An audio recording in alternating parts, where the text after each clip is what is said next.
जी देखिए, आने वाले 2 से 4 रोज़ के दौरान जो है वक्फे वक्फे से बारिश रहेगी। हवा जो है वो अपना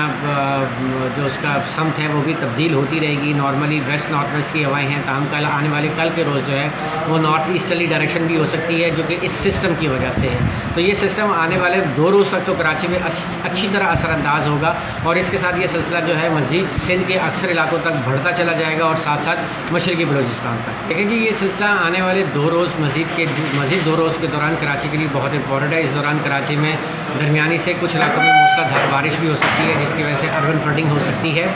और ये सिलसिला सिंध भर में 23 तारीख तक जारी रहेगा और सिंध के अक्सर इलाकों में जो है वक्फे वक्फे से दरमियानी से मूसलाधार और चंद इलाकों में शदीद मूसलाधार बारिश भी हो सकती है, जिसकी वजह से अर्बन फ्लडिंग के खदशात भी बरकरार हैं। इस वक्त मगरबी उड़ीसा के ऊपर एक हवा का शदीद कम दबाव जिसको डिप्रेशन कहते हैं वो मौजूद है, जो आहिस्ता आहिस्ता मगरब शुमाल मगरब की जानिब